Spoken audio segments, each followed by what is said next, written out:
Good afternoon. Welcome to Inside Cottonwood. I'm your host today, Mayor Tim Elinski, and with me is Nancy Steele, the Executive Director for Friends of the Verde. Thank you, Tim. Welcome. It's an honor to have you here. It's an honor to be here. You know, I've never had you in before. Well, which is kind of crazy. I've been doing yeah. these for about 3 years now, and you think I would have had you in sooner, so I apologize for that. But no, that's okay. Yeah. We're both so busy, and there's so much going on in Cottonwood. There's a lot, and that's what we're going to talk about today, really what's going on, what's new with Friends of the Verde. So again, thanks very much for being here. Sure. And let's just kick it off then with the latest and greatest and what's new with the Friends of the Verde. Well, have you heard about the Smithsonian Waterways exhibit? I've been there. Been there. Great. So you know it's in Camp Verde. Yep. And that's the physical exhibit. So this is this is another one of these great things about being in rural Arizona. So the Smithsonian Institution has this Museum on Main Street program. And they decided to bring an exhibit to Arizona, working with ASU and a couple of other folks. They wanted to bring an exhibit on water to Arizona. So we applied, I don't know, a few years ago, said let's bring it to the Verde Valley, and we did. We partnered with Cottonwood and Camp Verde and Clarkdale and Sedona and Yavapai College, a whole bunch of folks. And so the physical exhibit is actually in Camp Verde at the community library, but there are a lot of events between now and October 5 when it ends. And right now there's an art show called Visions of the Verde running at Yavapai College. And this Friday, one of my favorites is there's going to be a tap takeover at, in this case, Sutler's, and then in a couple of weeks there'll be another one at the State Bar in Cottonwood. So what does a tap takeover have to do with water and, waterways? So we have, beer uses a lot of water, right? And some of that water is in the products, like in the grain that's actually used to make the beer. Right. And we love the Verde River, right? The Verde River has kind of a cyclic flow. Sometimes of the year it has more water, sometime of the year it has less water. And in the summertime especially is when it's really low, until the monsoons come. That is in a year when the monsoons come. And so we've got some farmers in the Verde. Farming is a really important part of our economy and our lifestyle here.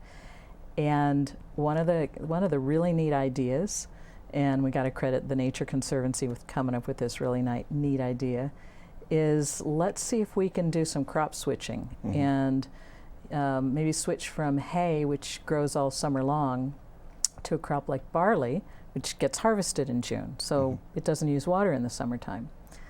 All right, so barley is a low value crop, right? Farmers don't give very much for it. How do you turn barley into a high value crop? You malt it. And then you sell that malt to brewers. Got it. So we've got Sinagua Malt, which was founded by actually our board president, Chip Norton, a man of many talents and skills. He founded Sinagua Malt, so he purchases the barley at a much higher cost than if it were used for feed or in soup, and malts it and then sells it to local brewers. So we've got local Arizona brewers using locally grown and malted barley, which keeps water in the Verde River. So we thought, as part of Waterways, I'm taking this long story and bringing it back to Waterways, thought as part of Waterways, why don't we advertise that as one of the really cool things. In this case, it's Arizona Wilderness Brewing, and they're going to bring a couple of beers to Sutler's this Friday, and then down in Camp Verde, and then, like I said, I think you'll have to double check on our website. I think it's the 12th or 14th of September, whichever of those days is a Friday. They'll be at the State Bar. That's great. Yeah, so you get to try some beer made with Arizona water, Arizona barley, Arizona malted barley that saves the Verde. It's pretty amazing, really. And I think tying all those threads together is very cool. And the Waterways exhibit was phenomenal, the one at Camp Verde.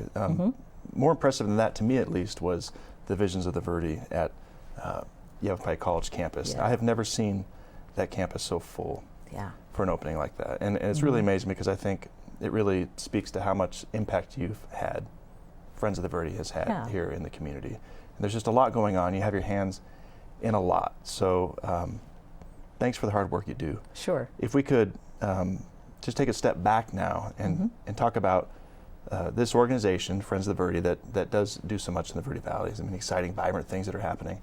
How did it start? So it started actually back in 2008 as kind of a unit of the state park system. It was called Friends of Verde River Greenway because the Verde River Greenway is a state park, and they needed help. And there were some folks here who are river enthusiasts who looked at the Verde River and said, why aren't we kayaking that river? You know, why aren't people boating on that river? And part of the problems was you couldn't really see it. You couldn't get to it. There were a lot of invasive non-native plants like tamarisk and arundo and tree of heaven. And I guess the fourth one in that category is Russian olive. So those are the woody trees that we go after. And so back in 2008, this was this campaign. People need to love a place to save it, right? So the only way they're going to love a place is if they get to know it. And with the river, the best way to do that is to get on it in a boat. So they started this campaign to get the river in a state where you can actually get to it, create some river access points for boaters, and then take people on the river and show them how much fun it is and the fact that it is actually a boatable river. So it started back in 2008, and then in a few years later, there was a coalition formed called the Verde Watershed Restoration Coalition. And that's all of the land management agencies, the private landowners that live alongside or manage their lands along the river. Some organizations like us and TNC and Oak Creek Watershed Council and Verde River Institute. And they all got together and said, well, let's make a plan. Let's actually write up a plan for how we're going to do this, because it's going to take a lot of money. So around there, it was kind of this idea that, well, we needed to incorporate and be a nonprofit. And then a foundation, the Walton Family Foundation, came in and said, well, can we help you out? I said, sure, you can help us out. So they got some money, and it kind of took off after that. And it was fairly, I would say, almost doubled in size in 2017. When the organization merged with two other groups, VRVNO, Verde Valley River Nature Organization, and the Verde River Basin Partnership. Those two organizations merged with Friends of Verde River Greenway, and the new name is Friends of the Verde River. So and some board members kind of come from each organization as well. Had some funding then for more staff members. And the board adopted a new strategic plan that said these are the three focus areas. We want to sustain river flow, we want to restore habitat, and we want to promote community stewardship.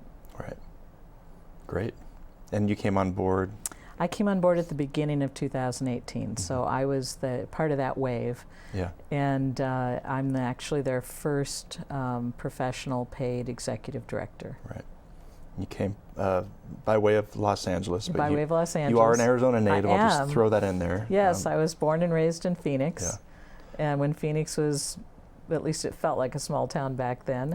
We knew everybody. And went to a big downtown church, and it was went to a big high school, Camelback High. Funny fact, on our board there are 3 graduates of Camelback High School. Oh, wild. So I know. It's like a reunion, basically. It's like a reunion every time we have a board meeting, definitely. That's great. So, but you have a long resume. So what were some of your previous experiences? What were you doing before you came to Friends? Two major threads. One is I worked for the California Environmental Protection Agencies. There's several. So I worked on regulating hazardous waste, and I worked on controlling childhood lead poisoning. And then my longest tenure was with the Air Resources Board, controlling emissions from heavy-duty diesel trucks and buses. So you can imagine how I feel every time I see one of those trucks going down the street with a black smoker on it. But realize we're not as regulated here in Arizona, in rural Arizona. And then after that, during that time, I founded a nonprofit land trust. And then I decided I wanted to make the nonprofit sector my business. It was my calling, and I ran a watershed organization kind of similar to Friends, only it was focused in the very urban area of Los Angeles County, Right. focusing on the Los Angeles and San Gabriel rivers, which are not known as boatable rivers. Right. Although I have kayaked the LA River. Oh, wow, okay. Yeah, you can do it now. It's Okay. legal and moderately safe. Uh-huh. All right. Very good. Yeah. We'll have to take a quick break. I'm sorry, just for a minute. Sure. But when we get back, I want to talk a little bit about the Watershed Report Card and kind of the efforts that you've taken to tackle this, I think, monumental task of the Verde Watershed Report Card. Sure. Yeah. So anyway, we'll take a quick break, and please come back and join us. Thanks.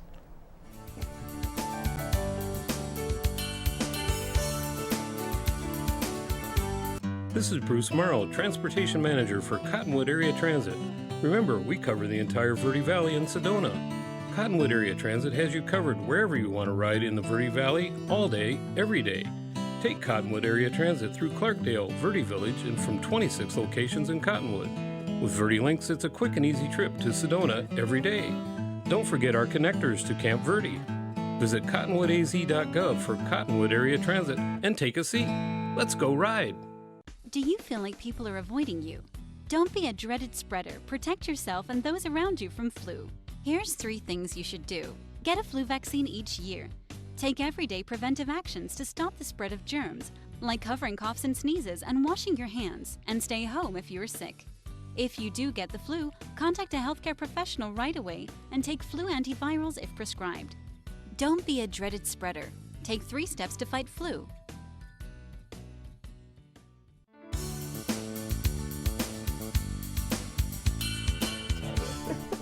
That's good. Yeah. All right, welcome back.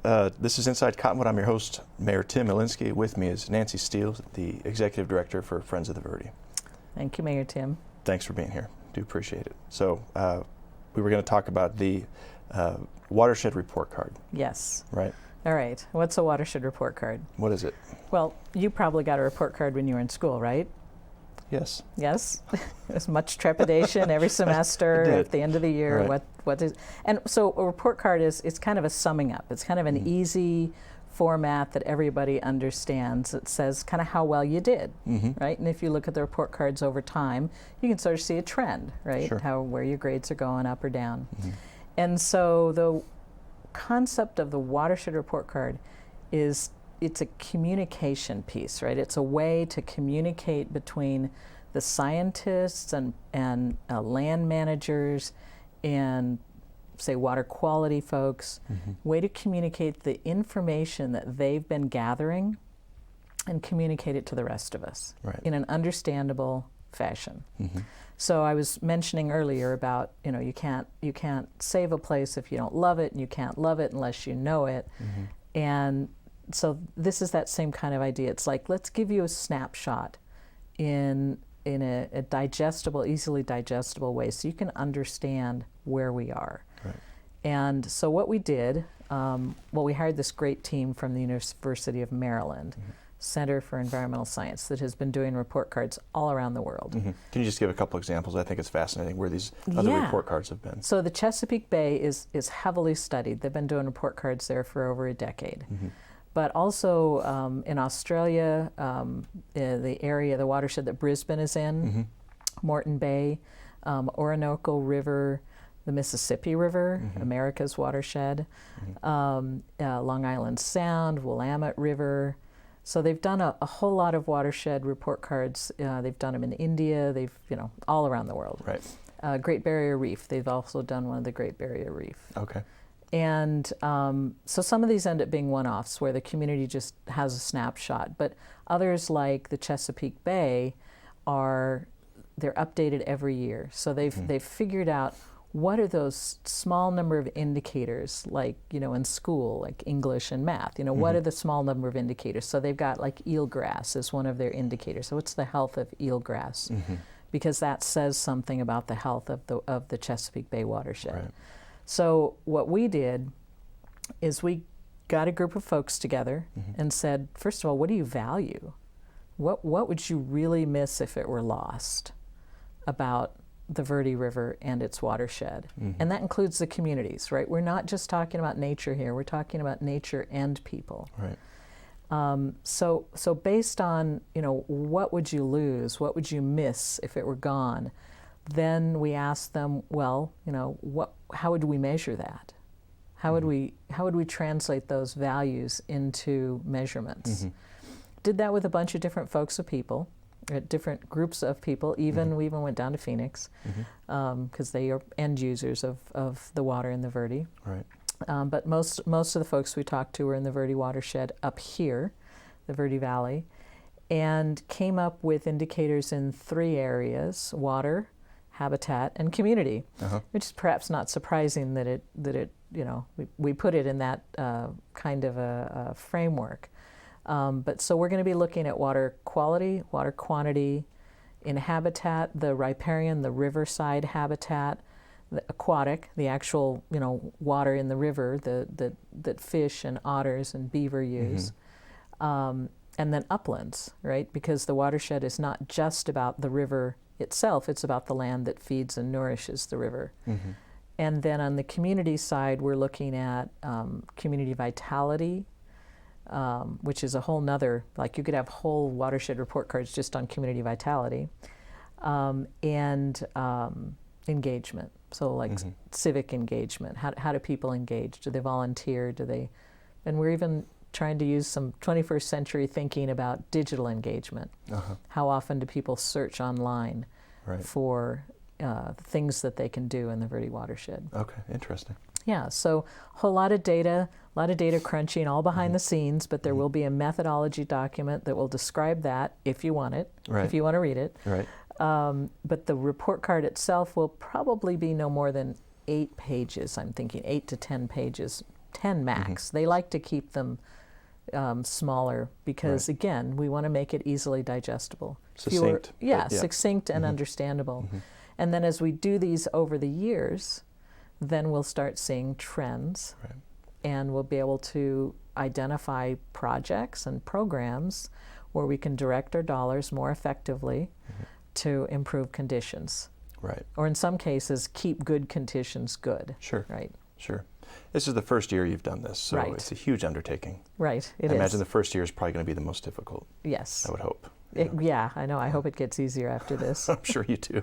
But we are, so where we're going to roll this out is at the State of the Verde Watershed Conference, which is the end of October, October 28th, 29th, and 30th. Okay.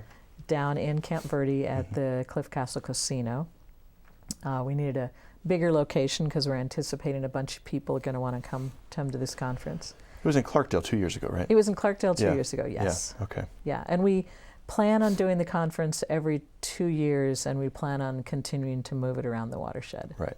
Yeah. And this will be the grand unveiling of your watershed report card, right, at the conference? Okay, great. Yeah. And then the arguments will begin. Right, I'm sure that's true. You didn't have the right indicator. I want this done. I want that done. But that's good because that's how we learn and that's how we improve things. And you did a great job, I think, in the beginning of identifying those stakeholders who could help participate in putting, because we all sort of agreed, those who were involved in this process agreed on what it was that we were going to measure initially, right? Right. Right. So it shouldn't be out of left field. Hopefully not. Hopefully not. Yeah. But I'd say that's kind of my nightmare is occasionally I'll wake up and I'll think, we didn't do, we left it out. Right. So I have this list of things for the next watershed report card. Second one will go a lot smoother. Yeah, right. But you had a lot of buy-in too from the communities and everything. So I think Clarkdale, Cottonwood, Camp Verde, we all participated. And Sedona. Yeah. And I think the nation, we had some folks from, like I said, we went down to the downstream users, and amazingly enough, they said pretty much the same things that folks up here said. It was heartening to hear that they don't value the river just for the water, they value it for recreation and for the ecosystem and for the wildlife too, which, we all love the same things about rivers. Sure, good. All right, so then jumping ahead to the Verde, the State of the Verde Watershed Conference. Yes. October 28th, 29th, 30th. That first day is full of fun things to do, right? Field to get trips. Out there and explore the Verde. So let's talk a little bit about that and get people amped up so they'll attend. Okay, I just went through and registered today just to test out our system, but registration it's either open today or tomorrow. So we'll be sending out an email when registration is open. Okay. But I went through and tested it. So the let's see, Tavasi Marsh is a great one. It's always great to go to Tavasi Marsh. Fossil Creek, we're going to have some experts taking you out to Fossil Creek and learning more about it from the standpoint of fisheries. And so someone who studies fish and someone who fishes for the fish. Okay. Right. So maybe tell you some great places to go fishing. There's going to be a kayak trip always. The Doug Von Gossig will be taking people out on a kayak trip. Okay. One of my personal favorites is you'll get to go to the wastewater treatment plant in Sedona. Okay. And learn about what they've done with their, wetland treatment. Maybe do a little bird watching. Good. Learn about what the Save Our Ancient Red Rocks calls the Savannah area, the area between Cottonwood and Sedona. They're going to do a tour out there. Okay. So many different ones. That's great. A couple of restoration ones. If you're a habitat restoration geek, you'll get to geek out on all those things and learn about things like not only how we decide where we're going to remove plants, but how that interacts with endangered species like the Southwest willow flycatcher. Okay. And also this new creature that just joined us in the Verde Valley, which we could have a whole episode just on this, the tamarisk beetle. Oh, really? Tamarisk beetle just arrived. Unpacked its bags and is here to stay. Oh, wow. Okay. Yeah, so. Good news, bad news? Well, they defoliate tamarisk trees, Okay. which over time can kill the trees. Not 100% of the trees die from the defoliation, but losing your leaves is a pretty hard thing for a tree to go through. So a lot of the trees end up dying. And so good thing in that, we want to remove those trees anyway. Bad thing in that we may have unexpectedly dead trees that then are a hazard of falling on people and houses and property and getting into the river. And so we'll have to be on the lookout for those defoliation events. Got it. It's also potentially not a really great thing for the Southwest willow flycatcher, an endangered bird that likes to nest in tamarisk trees. I see. Fortunately, they also nest in willow trees, which is, anyway, like I said, it's complicated. But I guess the point is that if you want to go on a field trip and learn more, you can. Don't give it all away right now. Come back to now. my thread, All right. So that's the 28th. And, that's the 28th. You can find out more information on the website. On the Friends of the Verde website. verderiver.org. Okay. And then 29th and 30th, you've got some great speakers. Yeah, we'll be doing all the talking. Okay. We have, we'll start out with a welcome from our president, Chip Norton, Jane Russell Winnicky, who at that point I think will be the past chairwoman of the Yavapai Apache Nation. And then we've got two great keynote speakers that morning, Lisa Atkins, who is the commissioner of the State Lands Department, and then Dr. Bill Dennison, who runs the program and who runs all around the world to do report cards. Okay. Those are our keynote speakers in the morning. Great. And then we'll have breakout sessions where you'll be able to pick 3 of the 6 focus areas in the report card and learn more and contribute to the conversation. And then on day 2, we're going to get some more feedback from people, and we're going to have a series of speakers talking about things like economic benefit to our economy from river-related recreation, from the Audubon, Arizona Audubon. Very good. And we've got another topic will be agriculture and water. And another topic will be sort of how do we keep doing this work, Right. How do we continue doing it? What do we need to do to be, I guess you could say, sustainable in our river work? Great. Well, I can see why you only do it every 2 years. Yeah. Seems like an awful big task. Yes, it is.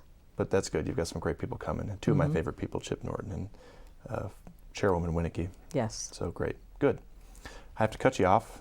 We're going to take another quick 1-minute break. All right. And when we get back, I want to talk a little bit about the Verde Exchange program. Okay. So great. Please come back and join us in just 1 minute.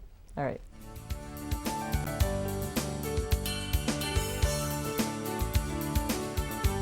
This is Bruce Morrow, Transportation Manager for Cottonwood Area Transit. Remember, we cover the entire Verde Valley in Sedona. Cottonwood Area Transit has you covered wherever you want to ride in the Verde Valley, all day, every day. Take Cottonwood Area Transit through Clarkdale, Verde Village, and from 26 locations in Cottonwood. With Verde Links, it's a quick and easy trip to Sedona every day. Don't forget our connectors to Camp Verde. Visit cottonwoodaz.gov for Cottonwood Area Transit and take a seat. Let's go ride. Do you feel like people are avoiding you? Don't be a dreaded spreader. Protect yourself and those around you from flu. Here's 3 things you should do. Get a flu vaccine each year. Take everyday preventive actions to stop the spread of germs, like covering coughs and sneezes and washing your hands, and stay home if you're sick. If you do get the flu, contact a healthcare professional right away and take flu antivirals if prescribed. Don't be a dreaded spreader. Take 3 steps to fight flu.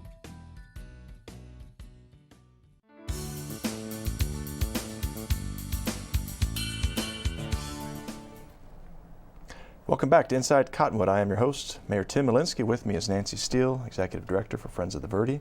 We have just 90 seconds left. All right. So I want to talk about the Verde Exchange, which is a really huge program. I think one of the cornerstones of what you've done here in 90 seconds or less. All right. Sum it Try up. and summarize it.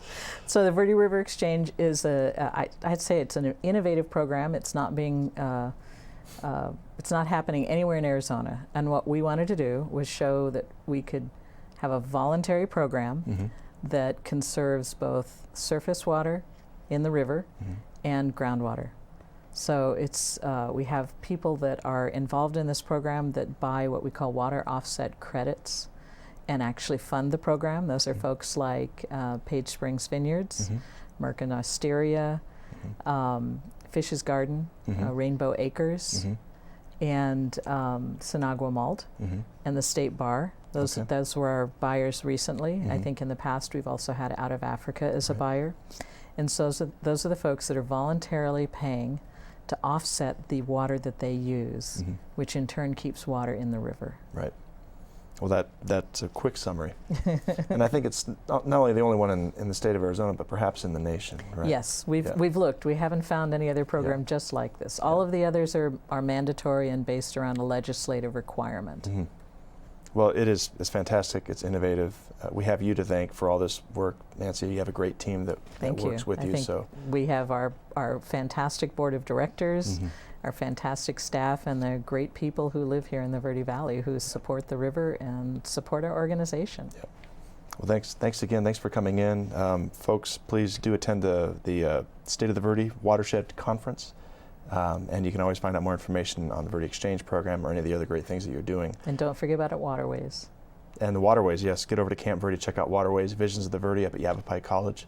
Go to verderiver.org for more information. Yes. And I do think you can get your free I Heart the Verde River sticker from Friends of the Verde as well, right? You can, yes. Yeah, it's important that you put that on your vehicle or your bicycle or wherever. Or in your window. In your window, yeah. So, Nancy, thanks very much. Thanks for joining us today on Inside Cottonwood, and we'll see you next month. Take care. Thank you.